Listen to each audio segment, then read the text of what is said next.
Shavuot Tov, Rav, comment ça va? Ça va bien? Très bien, Baruch Hashem. Alors, on se revoit pour une super paracha. C'est une paracha très très importante de la Torah, qui s'appelle Lech Lecha. Qui veut dire barre-toi, Presque. casse-toi, bouge-toi, lève-toi et marche. Va pour ton bien. Va pour toi. Va pour toi, va pour ton bien. Ok. Alors, si on sait se situer, première paracha de la Torah, c'était Bereshit, on parlait de l'histoire du monde. On a créé le monde. Dieu a créé le monde. Oui, non, dans le Création livre. du monde. Création du monde. De Noach. Création du bateau. Non, recréation du monde. Il y a eu le déluge. Destruction, ok, on balaye. Et on recommence. On balaye, on a fait un brouillon, ça nous a pas plu. Hop, on a fait un autre, on démarre. Ça recommence. Et là, on arrive. Et là, il a promis qu'il y aurait plus de brouillon. Voilà. Ah, Noach, il dit, voilà, il y a plus de déluge. Et là, on arrive à l'histoire du peuple juif. Ah. Donc, l'histoire du monde va se continuer. Donc là, on était dans va se partager. Voilà. Et on va voir. C'est un entonnoir. Là, on arrive sur notre histoire à nous. Voilà. Et le tikkun, comment on dit tikkun? Le tikkun. La réalisation du monde va être pas par toute l'humanité, mais par un groupe choisi. Un groupe choisi, et on est dedans. Chazak Baruch.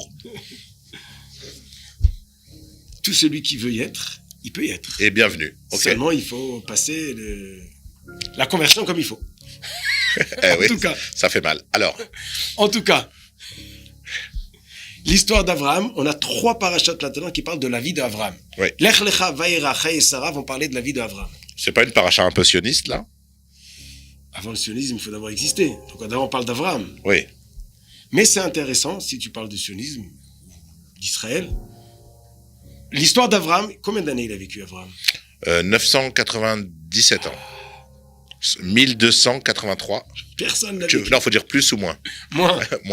Il a vécu 175 ans. Ah, quand même. Et à Parashat Lech Lecha, il rentre, va pour toi. Attends, dis-moi, Noach, il a vécu combien?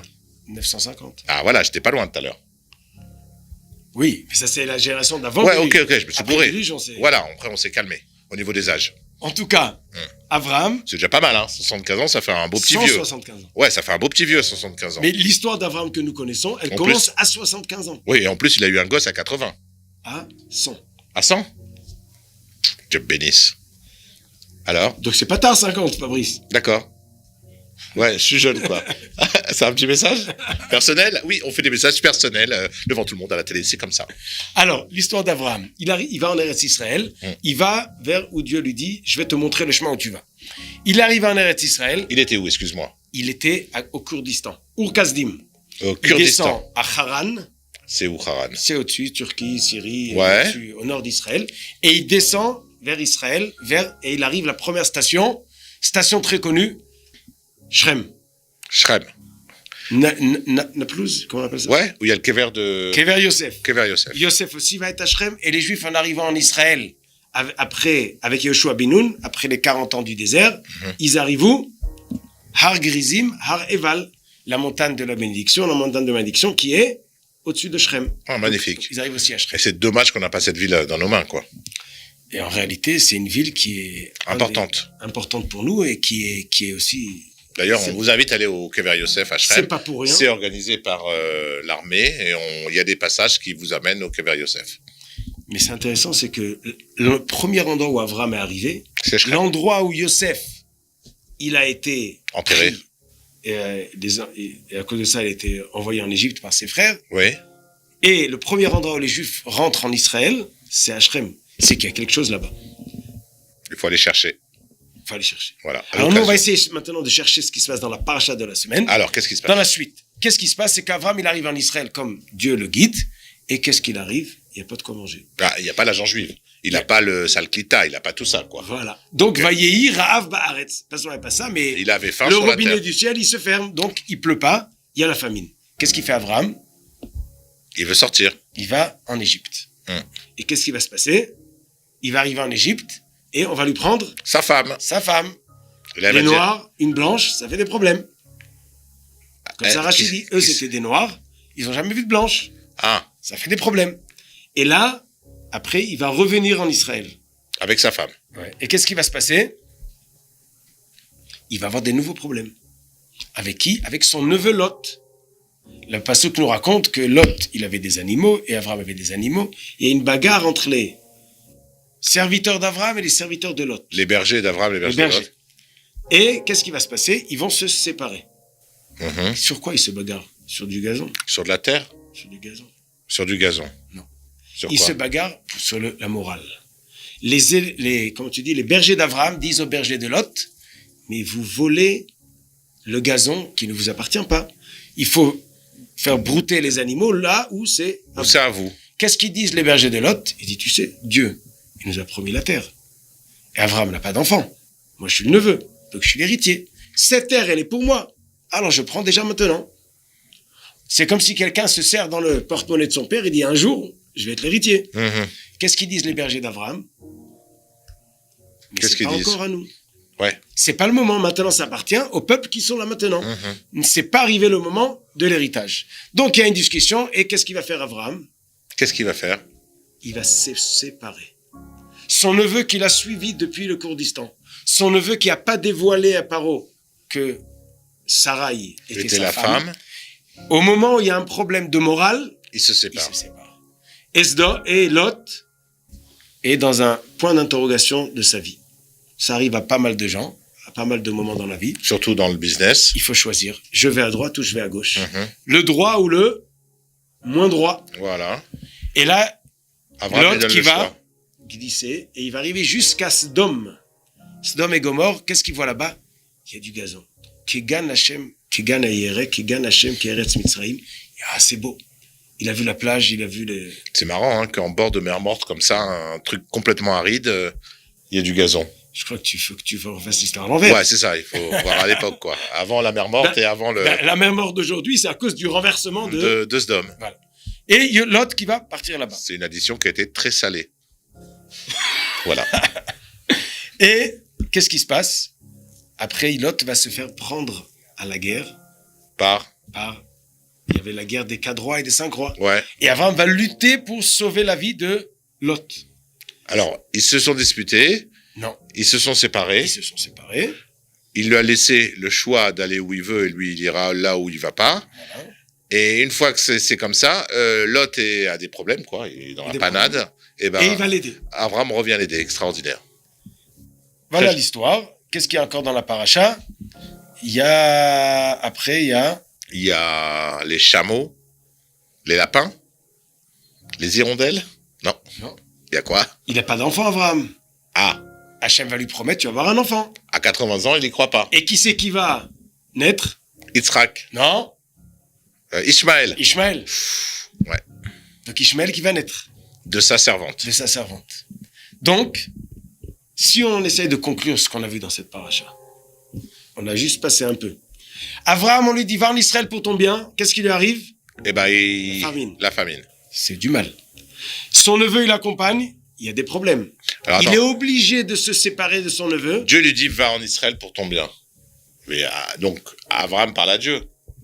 Quand il arrive en Israël qu'il n'y a pas à manger, il dit pas à Dieu, tu n'as pas un plan?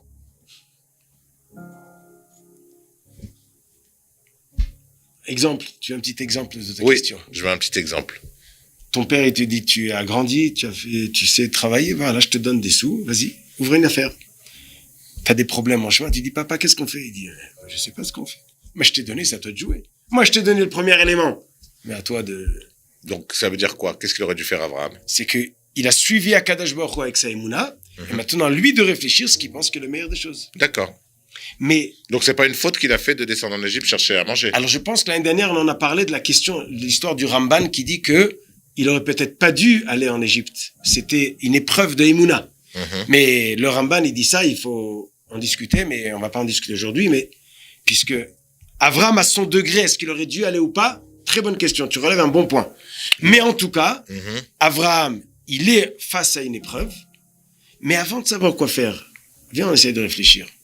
Je te dis, va là-bas, ça va être pour ton bien. Tu arrives là-bas, tu te ramasses une claque. Qu'est-ce que tu penses?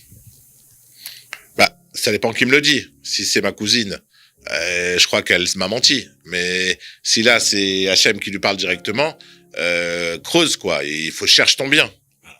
C'est comme l'histoire de tes maisons avec des trésors dedans. Ah. Pour ceux qui arrivent en Israël, tu comprends? Ah, oui, oui. Voilà. En tout cas, Si tu creuses pas, tu le trouves pas. mais tu te rends compte, est-ce que l'histoire elle s'est changée depuis Avraham Avinu? Combien de gens sont montés en Israël? On leur a promis ou ils ont pensé que ça va être Ah oui. le gazon tout vert. Bah, c'est l'histoire de notre vie, quoi. Et à nous de creuser, quoi. À nous de chercher. Tout vient à point à qui c'est attendre. Il faut juste avoir un peu d'émouna, quoi. On est là. Un petit peu. Pourquoi tu me En laisses tout cas, parler Abraham. Pourquoi tu me laisses parler, là? Parle, arabe. Si tu la vis, c'est la vie de tout le monde. T'as pas besoin. Ouais. Tu peux parler tout seul. Non, mais... Alors? Alors en tout cas, si on essaie de voir, Abraham, on lui promet ça va être bien. Première chose, une épreuve. Même après, quand il va avoir un enfant, c'est qui va être le premier?